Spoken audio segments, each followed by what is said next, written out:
জ্ঞানকাণ্ড কর্মকাণ্ড কেবলই বিষের ভাণ্ড। অমৃত বলিয়া যেবা খায়, নানাজনই সদা ফিরে কদর্য ভক্ষণ করে, তার জন্ম অধপথে যায়। স্বল্প জ্ঞান বুদ্ধি দ্বারা ভগবানকে হৃদয়ঙ্গম করা যায় না। তেমনি জ্ঞানের ভান্ডার, জ্ঞানের অপার মহিমা সম্পর্কে জ্ঞানান্বিত ছিলেন উদ্ধব। ভগবান শ্রীকৃষ্ণের পরম বন্ধু ছিলেন উদ্ধব। উদ্ধব ছিলেন দেবভাগের পুত্র, অর্থাৎ বাসুদেবের ভ্রাতা ছিলেন দেবভাগ। এই দেবভাগের পরম বৈষ্ণব, তার পুত্র ছিল সুযোগ্য পুত্র, এবং দেবগুরু বৃহস্পতির শিষ্য ছিলেন এই উদ্ধব। উদ্ধব যখন ভগবানকে হৃদয়ঙ্গম করতে পেরেছিলেন, তখন তিনি জ্ঞানকে পরিত্যাগ করে শুদ্ধ জ্ঞানজনিত বুদ্ধিযোগের মাধ্যমে ভগবানের চরণে নিজেকে সঁপে দিয়েছিলেন। তাই চৈতন্য চরিতামৃতে বলছেন যে চৈতন্য চরিতামৃতে বলছেন যে ধর্মধারীর মধ্যে বহুত কর্মনিষ্ঠ, কোটি কর্মনিষ্ঠ মধ্যে একজন জ্ঞানী শ্রেষ্ঠ, আর কোটি জ্ঞানীর মধ্যে একজন দুর্লভ কৃষ্ণ ভক্ত।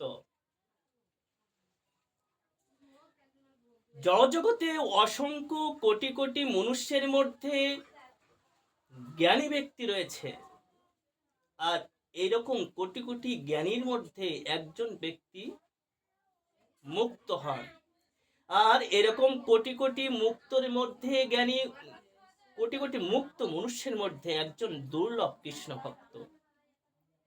জ্ঞান থাকলেই যে ভগবানের সম্পর্কে তার বোধগম্য হয়েছে এমনটি নয়।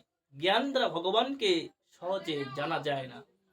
জড় কামনা বাসনায় আসক্ত হয়ে মনুষ্য কৃষ্ণকে ভুলে গিয়েছে। অজ্ঞানতমের নাম কহিয়ে কৈতব, ধর্ম অর্থ কাম মোক্ষ, এই যে চতুর্বিধ রূপের প্রতি আসক্ত হয়ে জীব কৃষ্ণকে ভুলে গিয়েছে। তাই শ্রীমান উদ্ধব এমনই এক মহান ভক্ত ছিলেন, যার মধ্যে জ্ঞান ছিল কিন্তু ভগবানকে জানার ক্ষমতা তার ছিল না। অথচ তিনি ভগবানের পরম মিত্র, পরম বন্ধু ছিলেন, কিন্তু ভগবান যে কে তিনি হৃদয়ঙ্গম করতে পারেনি। কিন্তু যখন ভগবানকে হৃদয়ঙ্গম করেছিলেন, তিনি শুদ্ধ ভক্তি পরিণত হয়ে গিয়েছেন। তাই ভগবানের সেই গুহ্য কথামৃত শ্রবণাম কীর্তনাম আচ্ছাদন করার জন্য বিদুর কি করছেন? ওই মহান ভক্ত উদ্ধবের শরণাপন্ন হয়েছেন ভগবান শ্রীকৃষ্ণের কথামৃত আস্বাদন করবেন বলে।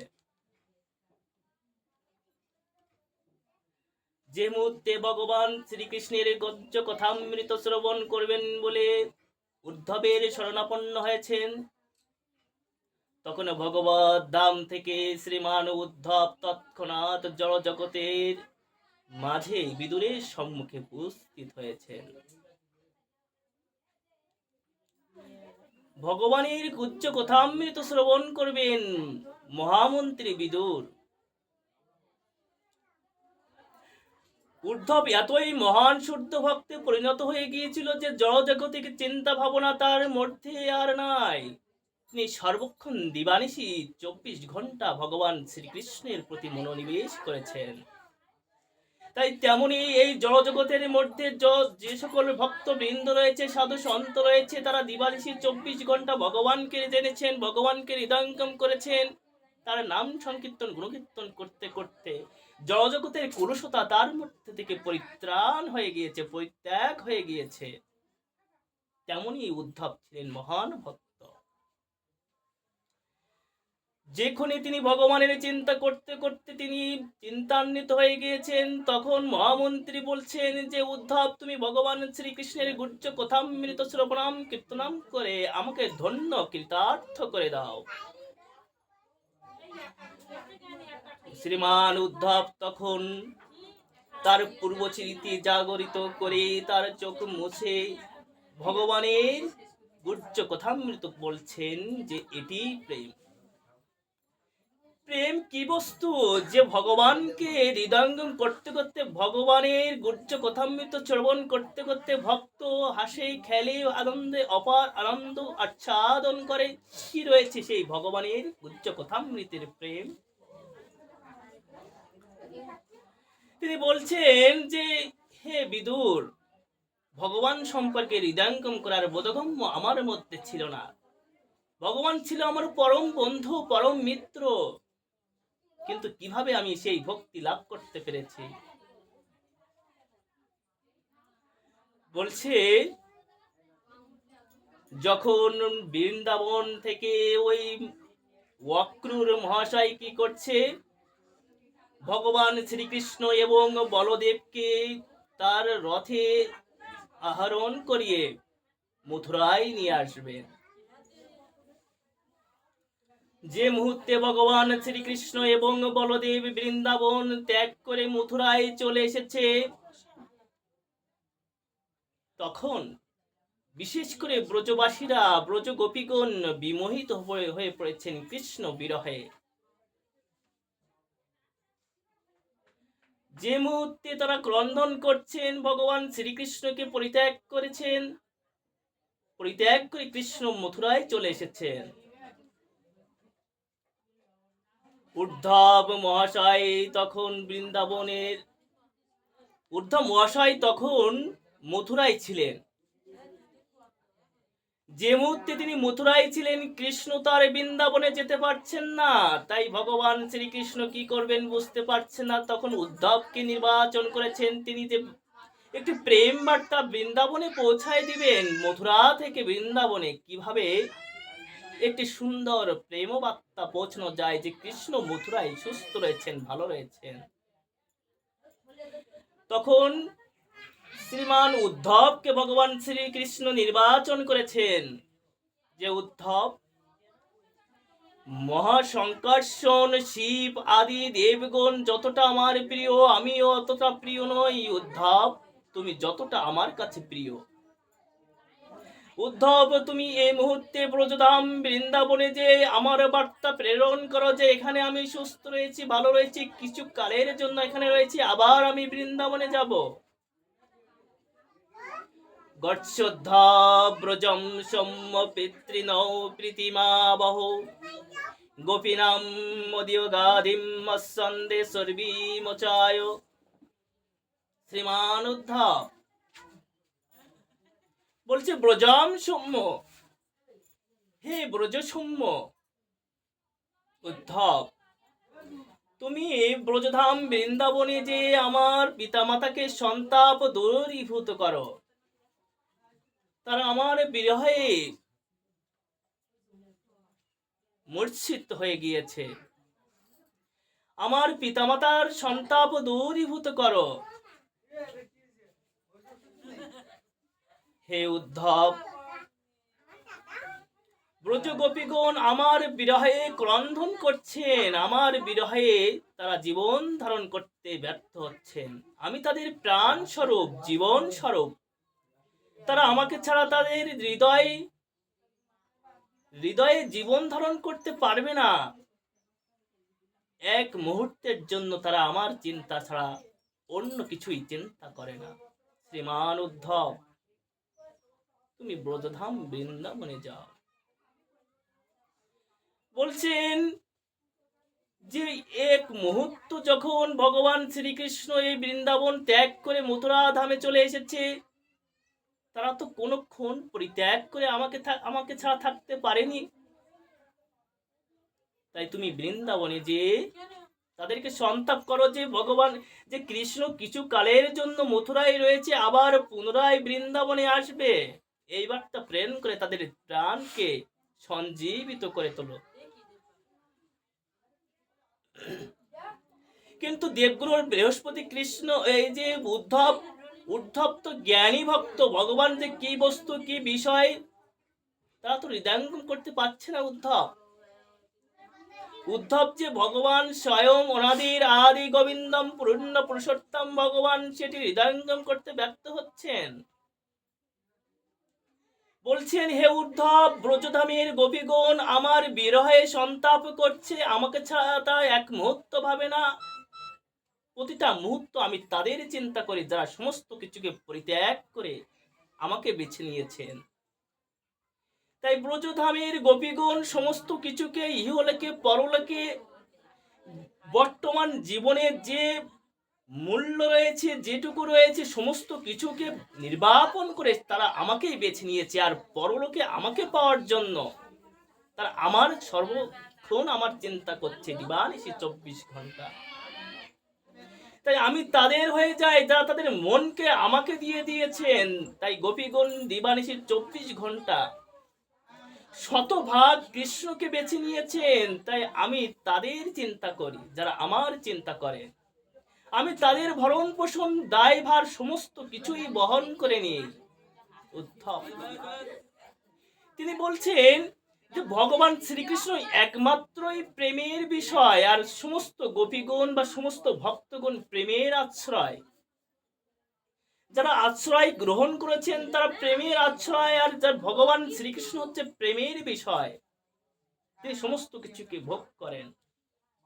তাই উদ্ধব বলছে, উদ্ধব আমি তোমার নিজস্ব ব্যক্তিগত কথা বলছি, কিন্তু তুমি একবার শ্রীধাম বৃন্দাবনে যে আমার বার্তাটা তুমি প্রেরণ করো। বলছে আমাকে ছাড়া যেমন গ্রীষ্মকালে সমস্ত খাল বিল নদী নালা শুকায় যায়, আর খাল বিল নদী নালা যখন শুকায় যায় তখন কিন্তু সমস্ত মৃত্তিকা ফেটে চৌচির হয়ে যায়। আচ্ছা, জল ছাড়া বা সরোবরের জল ছাড়া কুমিরগুলো কি অবস্থা হয়, বা মৎস্যের কি অবস্থা হয়, মৃতপ্রায় হয়ে যায় জল ছাড়া। তাই আমি যে বৃন্দাবন ধাম পরিত্যাগ করে আমি এই মথুরা ধামে চলে এসেছি, তাই আমাকে ছাড়া যেমন একটি মৎস্য জল ছাড়া জীবন প্রায় কি হয়ে যায়, তেমনি আমাকে পরিত্যাগ করে ব্রজধাম বৃন্দাবনের গোপীগণের তেমনই অবস্থা হয়েছে। আমি বলে এসেছিলাম যে আমি পুনরায় বৃন্দাবন ধামে যাব, তাই কি হয়েছে যে কুমির যেমন ওই জল ছাড়া পাকের মধ্যে নিজের জীবনকে ধারণ করে রাখে, কাদাটাই একমাত্রই আশা, তারা জীবন ধারণ করে রেখেছে ওই কাদার মধ্যে। যখন বৃষ্টিপাত হবে তখন সেই নদী নালায় জল হবে আর কুমিরগুলো জীবন ধারণ করবে। ঠিক তেমন ওই প্রাণ কর্ম সদৃশ গোপীদের জীবন হয়ে গিয়েছে, যে কৃষ্ণ বলেছিল পুনরায় বৃন্দাবন ধামে আসবে আর তাদের জীবন প্রাণ সঞ্চার হবে পুনরায়। কৃষ্ণ নিজস্ব কথা বলছেন।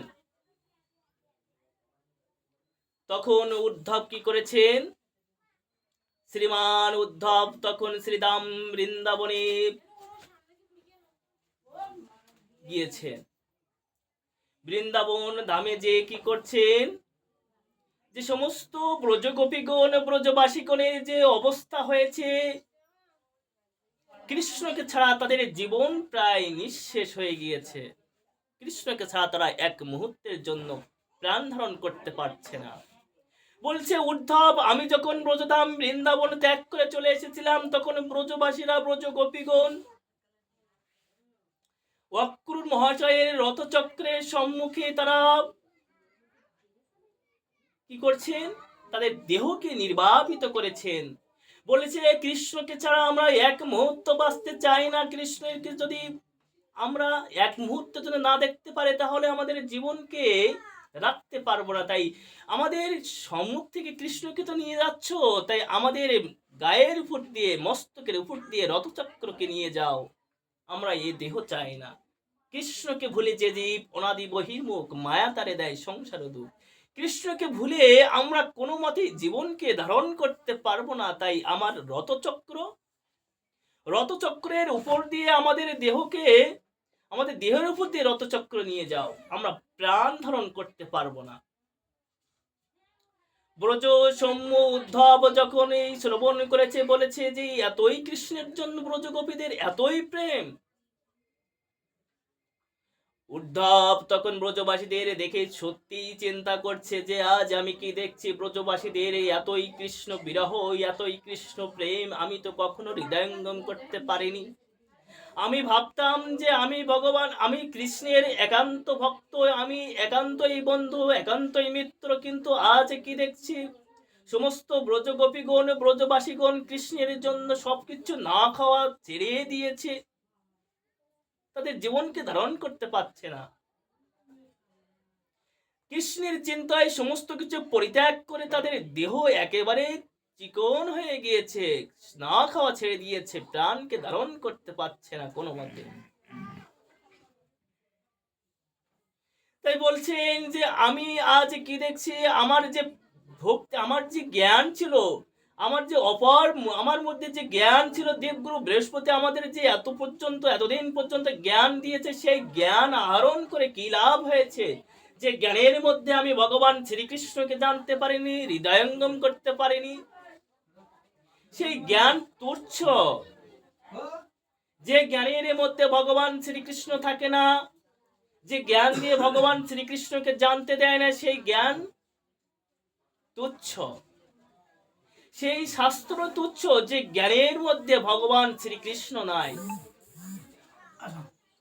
তখন উদ্ধব মহাশয় কি করেছেন, বলছেন যে এই দেহকে আমি ধিক্কার জানাই, এই জীবনকে আমি ধিক্কার জানাই, যে জীবনে আমি একবারও ভগবান শ্রীকৃষ্ণকে জানতে পারলাম না, হৃদয়ঙ্গম করতে পারলাম না।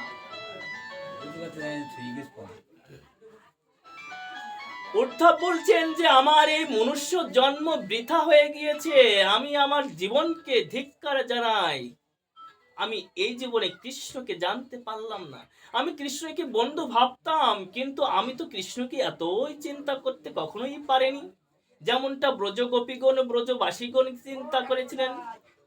তাই উদ্ধবে হাত ধরে বলেছেন, তামন মনস্কা মত প্রাণা মদর্থে তক্ত দহিকা মামেব দ্বৈতম পৃষ্ঠমাত্মনাম মনসা গতা এতক্ত লোক ধর্মচ্চ মদর্থে তান বিবম্হ। গোপীগণ, ব্রজবাসীগণ সমস্ত কিছুকে পরিত্যাগ করে দিয়েছেন, তাদের স্ত্রীকে পরিত্যাগ করেছেন, লোকধর্ম, কুলধর্ম সমস্ত কিছুকে, তাদের সন্তান সমস্ত কিছুকে পরিত্যাগ করে কৃষ্ণকে বেছে নিয়েছেন। কৃষ্ণ ছাড়া অন্য কিছুই তারা চান না। কেউ যদি যমুনা তটে জল আনতে যান, আর তার মধ্যে যদি শ্রীমতী রাধারানী জল আনতে যান, তাহলে শ্রীমতী রাধারানীকে সকলেই কুড়োটা বলে, সকলের কাছে তিনি নিন্দনীয়। কিন্তু বলছেন রাধারানী, হে ভগবান, তোমার সহিত যদি আমার ওই কলঙ্কের হার, নিন্দনিত হার আমার গলে পড়তে হয়, তবুও আমি পরব, কারণ আমি তোমাকে ছাড়া এক মুহূর্ত চিন্তা করতে পারি না, ভাবতে পারি না। ভগবান তাদের চিন্তা করেন যারা দিবানিশি ভগবানকে বেছে নিয়েছেন, ভগবানের চিন্তা তারা করেন। তাই শতকরা শতভাগই কৃষ্ণকে তারা বেছে নিয়েছিলেন, কৃষ্ণ চিন্তা করতেন। ব্রজধাম বৃন্দাবনে উদ্ধব যখন এই দৃশ্য দেখলেন, তিনি বিমোহিত হয়ে গিয়েছেন। বলছে এই জন্মে আমি ভগবান শ্রীকৃষ্ণের বা ওই ব্রজ গোপীদের, ব্রজবাসীদের পায়ের পদধূলি পর্যন্ত নেওয়ার যোগ্যতা রাখি না, যে এরা সমস্ত জীবনকে পরিত্যাগ করে কৃষ্ণকে বেছে নিয়েছেন, কৃষ্ণ চিন্তা করেন, কৃষ্ণকে ছাড়া তারা কিছুই ভাবেন না। আর আমি এতদিন জ্ঞান আহরণ করে, জ্ঞান সঞ্চয় করে কি লাভ অর্জন করেছি, যে জ্ঞানের মধ্যে কৃষ্ণ নাই। উদ্ধব বলেছে যে আমি যদি এই ব্রজধাম বৃন্দাবনের লতা গুল্ম তৃণ হয়ে জন্মগ্রহণ করতে পারি, তাহলে আমার জীবন ধন্য, কৃতার্থ হয়ে যাবে। আমি এই জন্মে কৃষ্ণ চিন্তা করতে পারিনি, তাই গোপীদের কৃষ্ণ চিন্তা করতে পারিনি, তাই ওই গোপীদের পায়ের পদধূলি আমার স্পর্শ করার যোগ্যতা পর্যন্ত নয়। বলছেন, হে ভগবান, আমার যদি পুনরায় কোনো জন্ম দিয়ে থাকো তাহলে এই ব্রজধাম বৃন্দাবনের লতা গুল্ম এবং তৃণ হয়ে থাকার যোগ্যতা আমার দিয়ে দাও। আমি লতা গুল্ম হতে চাই এই ব্রজধাম বৃন্দাবনে। কেন? বলছেন যে ত্রিনাদ অপিসনিছেন তরণী বৈষ্ণুনা অমানিনা মানদেন কীর্তনিয়া সদাহরি। শ্রীমন মহাপ্রভু বলেছিলেন, যথার্থ ভক্ত হতে হলে শুদ্ধ জ্ঞান জনিত বর্জন করেছে, ভক্ত হতে চায়, শুদ্ধ ভক্ত হতে চায়।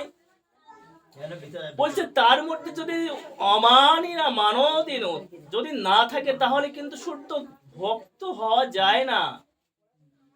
তাই বলেছেন শ্রীধাম বৃন্দাবনে ওই উদ্ধব কি করেছেন, চিন্তা করছেন যে আমি এই ব্রজধাম বৃন্দাবনে লতা গুল্ম তৃণ হয়ে জন্মগ্রহণ করতে চাই। বলছে আমি কেন হব?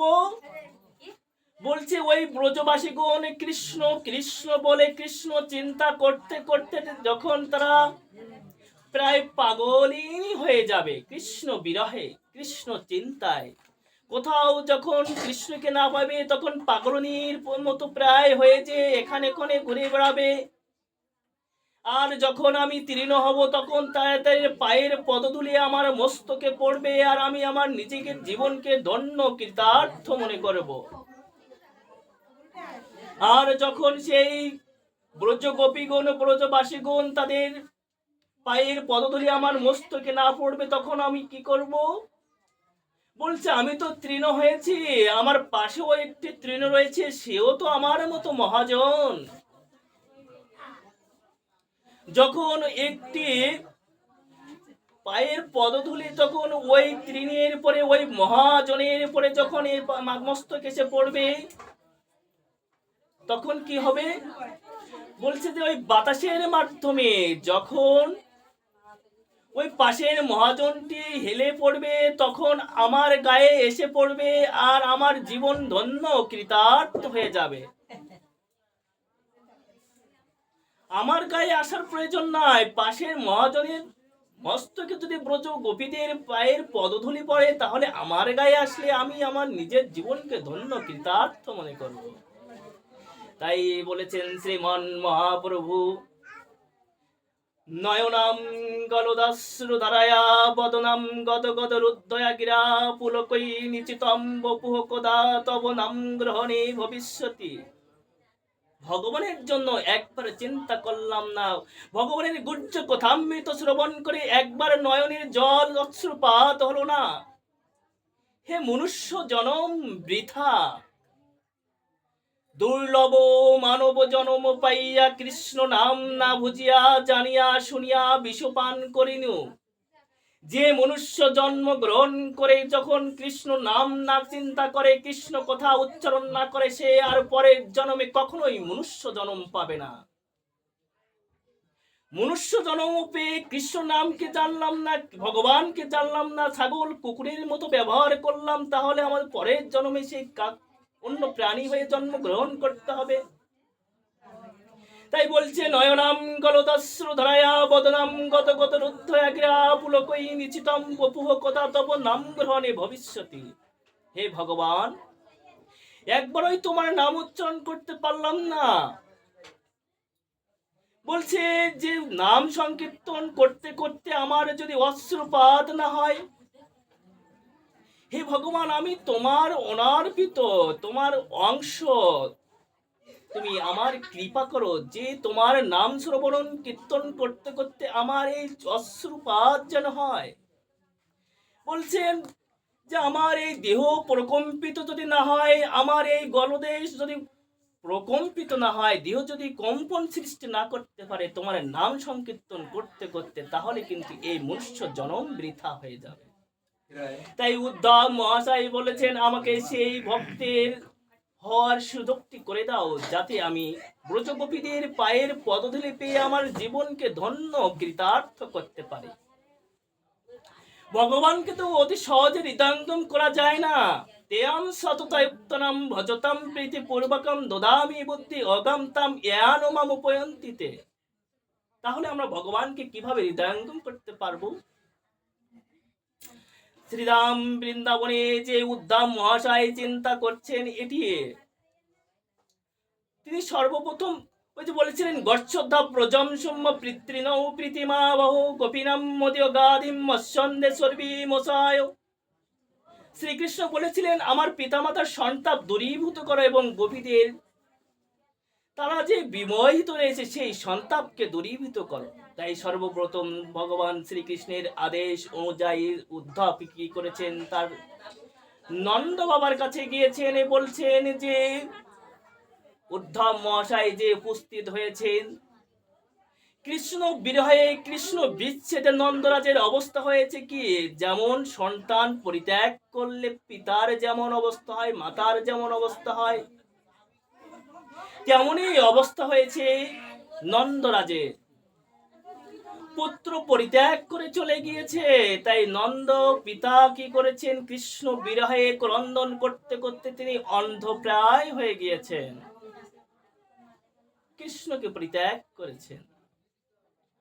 কৃষ্ণ বিচ্ছেদে তিনি অন্ধপ্রায় হয়ে গিয়েছিলেন। উদ্ধব বলছেন, উদ্ধব যখন নন্দরাজের কাছে আসলেন,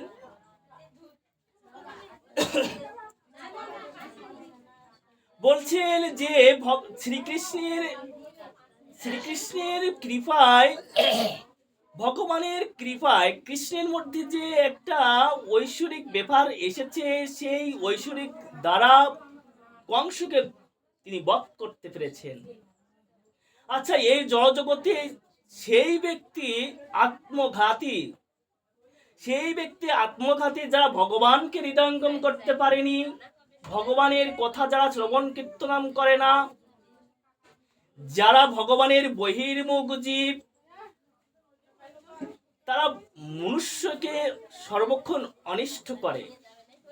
তাই কংস ছিলেন এমনই এক অত্যাচারী যাকে হত্যা করে কৃষ্ণ মথুরাবাসীকে পুনরায় উদ্ধার করেছেন। বলেছেন যে মনুষ্য মানব জন্ম পাইয়া কৃষ্ণ নাম না বুঝিয়া যে আত্মঘাতী হয়ে জন্মলাভ করে আত্মঘাতী হয়ে পৃথিবী থেকে বিদায় নেয়, বলেছেন একটি প্রাণী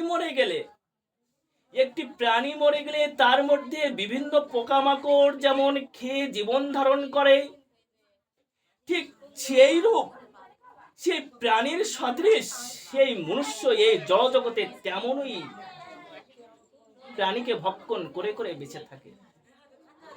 তাই বলেছেন সেই প্রাণী আত্মঘাতী, যে কৃষ্ণকে জানতে পারেনি, কৃষ্ণের পাদপদ্মে নিজেকে সঁপে দিতে পারেনি। বলেছেন উদ্ধব মহাশয় বলেছেন যে আজ মথুরাবাসী পুনরায় উদ্ধার পেয়েছে। তখন ওই উদ্ধব বলেছেন, হ্যাঁ নন্দরাজ, আপনি ঠিকই কথা বলেছেন যে কৃষ্ণ তো স্বয়ং ভগবান, তিনি অনাদির আদি গোবিন্দম পূর্ণ পুরুষোত্তম ভগবান, এতচ অংশকলা পুংসম কৃষ্ণাস্ত ভগবান। যার ভগবত্তা থেকে অন্যের ভগবত্তা প্রকাশ পায় তাকে পূর্ণ পুরুষোত্তম ভগবান বলে। তাই কৃষ্ণ হচ্ছে স্বয়ং ভগবান, তিনি সমস্ত মনুষ্যকে উদ্ধার করার জন্য তিনি জগতে এসেছেন। তাই তখন নন্দরাজ বলছেন, উদ্ধব তুমি আজ কি বলছো, অজ্ঞানতার বশবর্তী হয়ে তুমি ভুলভাল বলছো। কৃষ্ণ কিভাবে ভগবান হতে যাবে? কৃষ্ণ একান্তই আমার বাধ্যগত পুত্র, তিনি আমার সন্তান, তিনি ভগবান হতে পারেন না। তিনি তার মায়ের দুগ্ধ পান করে জীবন ধারণ করেছেন। ভগবান কি কখনো এই ধরাধামে এসে মাতৃদুগ্ধ পান করেন? তিনি এমন ভাবে প্রলাপ বকছেন কেন? ঐশ্বর্য শিথিল ভাবে। ভগবানকে চার ভাবে পাওয়া যেতে পারে। একটি হচ্ছে বাৎসল্য, মাধুর্য, সখ্য এবং দাস্য ভাবে। চার ভাবে ভগবানকে ভজনা করা যেতে পারে। আর যে এই চার ভাবে ভগবানকে হৃদয়ঙ্গম করতে পারে না, সে ভগবানকে কখনো প্রাপ্ত হতে পারেন না। সখ্য, বাৎসল্য, মাধুর্য এবং দাস্য। নন্দরাজ বাৎসল্য প্রেমে এতটাই কৃষ্ণ চিন্তা করতেন, নিজের সন্তান মনে করতেন, তিনি ভগবান মনে করতেন কৃষ্ণকে। কেন বলছে? কৃষ্ণ যদি ভগবান হয়ে থাকে হে উদ্ধব, তুমি এই কি বলছো, প্রলাপ বকছো? যে পুত্র তার পিতার পাদুকা মাথায় করে নিয়ে আসে, কৃষ্ণকে বলছে, ওই কৃষ্ণ তুমি আমার পাদুকাটা নিয়ে এসো। তখন কি করছে কৃষ্ণ, ওই পিতার পাদুকা মাথায় করে নিয়ে এসে বলছে, হে পিতা তোমার এই পাদুকা নিন। আচ্ছা, ভগবান কি কখনো পাদুকা মাথায় করে রাখে? পাদুকা মাথায় করে নিয়ে আসে? কিন্তু ভগবান ভক্তের পাদুকা মাথায় করে নিয়ে এসে বলছে যে পিতা এই আপনার পাদুকা নিন। তাহলে কেমন ভগবান? নন্দরাজ এই কথা যখন উদ্ধবকে বলছেন, আবার বলছেন যে যশোদামতি বলছেন, কৃষ্ণ আমার একান্ত বাধ্যগত পুত্র, কৃষ্ণকে আমি শাসন করি, কৃষ্ণকে আমি তার স্বাস্থ্য কামনার, সুস্বাস্থ্য কামনার জন্য তাকে ভালো ভালো জিনিস আমি প্রদান করি। কৃষ্ণ যখন বদমায়েশি করে তখন কৃষ্ণকে বান্ধিছে, উদখলের মাধ্যমে বেঁধে রেখেছে। আচ্ছা, ভগবান, যিনি ভগবান এই জড়জগৎকে সৃষ্টি করেছেন, তাকে কি কখনো দড়ি দিয়ে বাঁধা যায়? কিন্তু ভগবানকে দড়ি দিয়ে বেঁধেছে, বন্ধন করেছে যশোদামতি রানী। ভগবান তখনই আপনার বশ্যতা স্বীকার করবেন যখন আপনি ভগবানকে হৃদয়ঙ্গম করতে পারবেন। সর্বধর্মান ও পরিত্যাজ্য মাম একম শরণাম ব্রজ। সমস্ত কিছুকে পরিত্যাগ করে যখন আপনি ভগবানকে হৃদয়ঙ্গম করেছেন, তখন ভগবান আপনার বশ্যতার শিকার হয়ে যাবে। চৈতন্য চরিতামৃতে বলছেন, ঐশ্বর্য জ্ঞানে মোর জগৎ মিশ্রিত, ঐশ্বর্য শিথিল প্রেমী নাহি মোর প্রীত। ঐশ্বর্য প্রেমী আমি কখনোই প্রীত হই না। সকলেই ঐশ্বর্য জ্ঞানী সম্ভ্রম হয়ে, ভয়ে ভীত হয়ে আমার সেবা করছে, আমার পূজা করছে।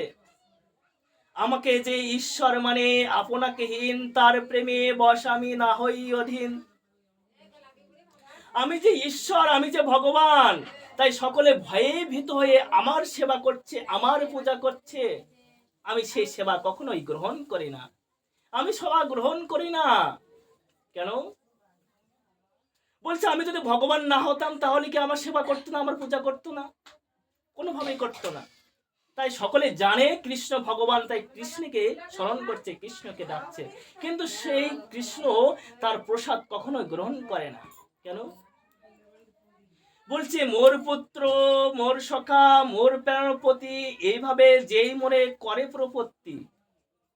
কেউ আমাকে পুত্র জ্ঞানে সেবা করছে, কেউ দাস্যতা স্বীকার করছে, কেউ বন্ধু ভাবে, কেউ গোপী ভাবে সেবা করছে। আর যখন এই চতুর্বিধ রূপে সেবা করা যায়, তখন ভগবানকে হৃদয়ঙ্গম করা যায়। আপনাকে বড় মানে আমাকে সমহীন, তার প্রেমে বশ আমি হই অধীন। কি বলেছে? আপনাকে বড় মানে আমাকে সমহীন, তার প্রেমে বশ আমি হই অধীন। কেমন আপনাকে বড় মানে? নন্দরাজ কি করেছিলেন? তার পিতা পুত্রকে বলেছেন, কৃষ্ণ তুমি আমার পাদুকাটা নিয়ে এসো। তখন কৃষ্ণ কি করছেন? পাদুকা মাথায় করে নিয়ে এসে বলছে যে পিতা তোমার পাদুকা। মোর এখানে বড় ভাবছে, আর কৃষ্ণ অধস্তন হয়ে যাচ্ছে। কৃষ্ণকে মারছে যশোদা, ক্রন্দন করছে, ভয়ে ইতস্তত হয়ে যাচ্ছে কৃষ্ণ। কৃষ্ণ বশীভূত হয়ে যাচ্ছে। মা যদি বেতের আঘাত করে তাহলে কি হবে? তিনি ভয় পাচ্ছে, ক্রন্দন করছে, কৃষ্ণকে বেঁধে রাখছে। কৃষ্ণ বশীভূত হয়ে গিয়েছে। কৃষ্ণ ততদিন পর্যন্ত বশীভূত হবে না যতদিন পর্যন্ত আপনি শতভাগ নিজেকে কৃষ্ণের চরণে সঁপে না দিতে পারছেন। বলছেন, কৃষ্ণের ভক্ত, কৃষ্ণের অন্তরঙ্গ ভক্ত, তারা কৃষ্ণের সমতুল্য মনে করেন।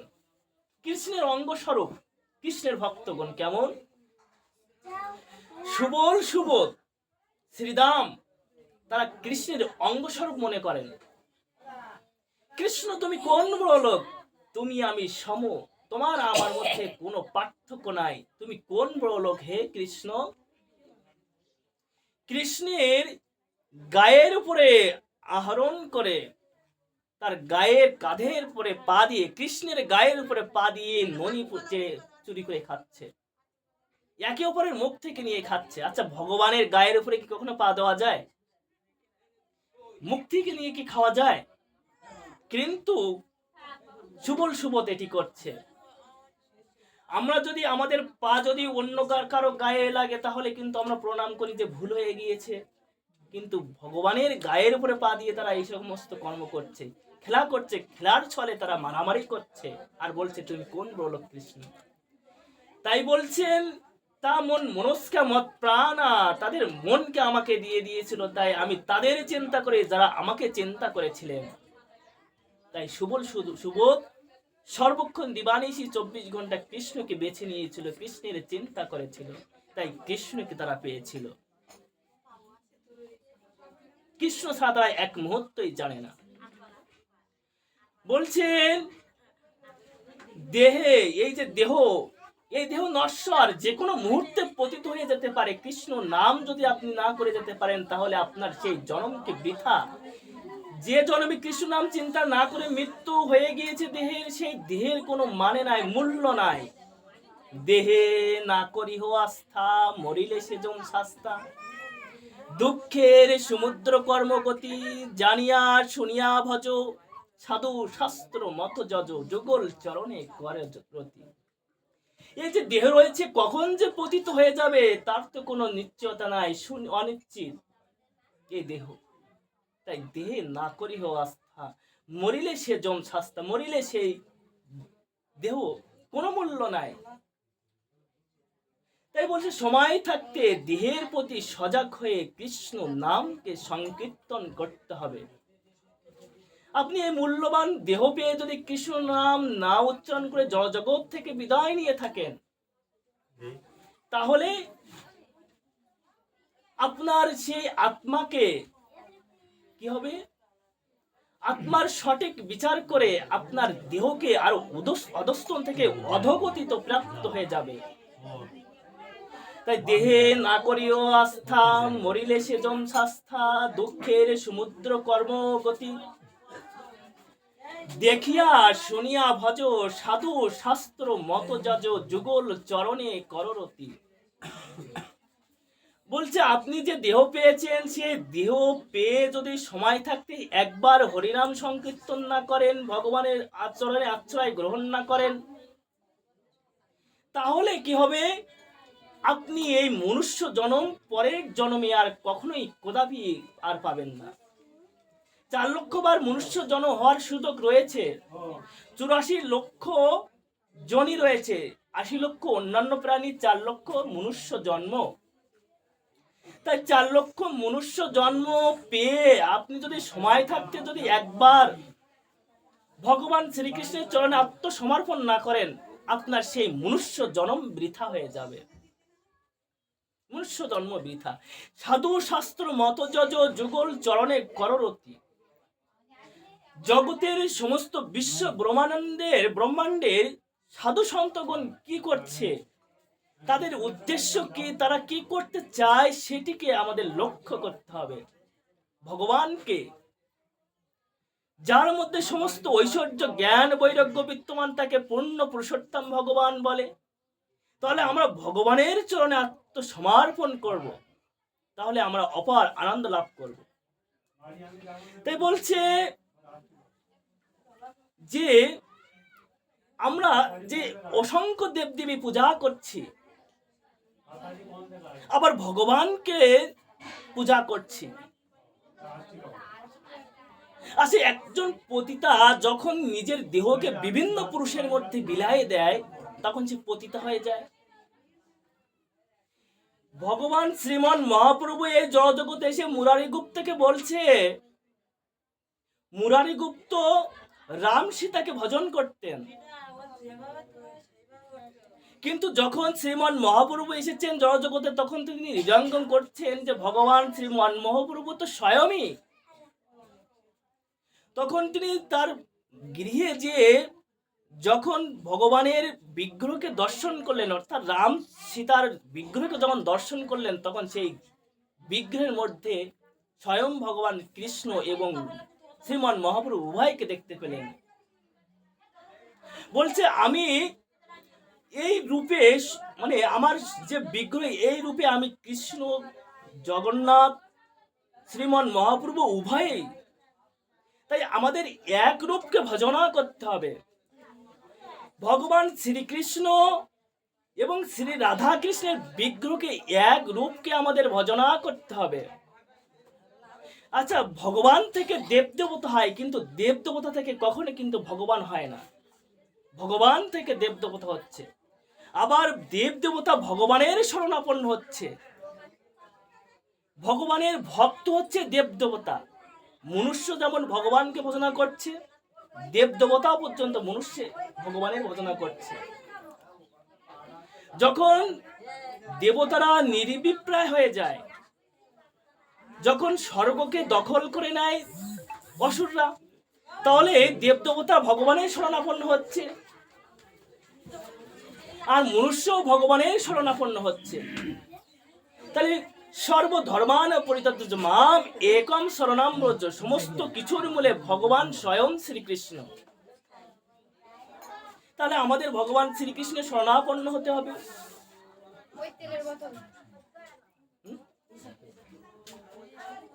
তাহলে আমরা কি করব? আমরা ভগবানের চরণে আত্মসমর্পণ করে আমরা ভগবানকে আরাধনা করব। আচ্ছা, এখানে যে দেবী দুর্গার উপাসনা যে আমরা করি, দেবী দুর্গা তিনি তো হচ্ছে ভগবানের যোগমায়ার শক্তি, মহামায়া। তিনি যোগমায়ার শক্তি, মহামায়া। আচ্ছা, এই মহামায়ার ভজনা বা মহামায়ার পূজা করলে কি হয়? মহামায়ার পূজা করে আমরা ভগবানকে, ভগবানের শক্তিকে সঞ্চারণ করব। কেন? হে দেবী, আমাকে এই আশীর্বাদ করো যেন আমরা প্রতিটা জন্মে জন্মে কৃষ্ণকে পেতে পারি, কৃষ্ণের ভক্ত হতে পারি। এটি আমাদের একমাত্র কামনা বাসনা। কারণ আমাদের জন্ম হয়েছে তটস্থ জগতে, আর এই তটস্থ জগতে জন্ম হয়ে আমরা ভগবানকে ভজনা করব। তাই দেবী দুর্গা আমাদেরকে এই আশীর্বাদ করবেন, আমরা সকলে তাদের পুত্র, তার পুত্র। তার পুত্র হয়ে দেবী দুর্গার কাজ হচ্ছে ভক্তকে ভগবানমুখী করা, আর সেটা না করে আমরা কামনা বাসনা করছি, যার কারণে আমাদের দুঃখই নেমে আসছে। জয় শ্রী রাধে। তো এখানেই আমি শেষ করব। সকলে চরণ ধরে আমার মস্তকে দিয়ে ধন্য কৃতার্থ করবেন। জয় শ্রী রাধে।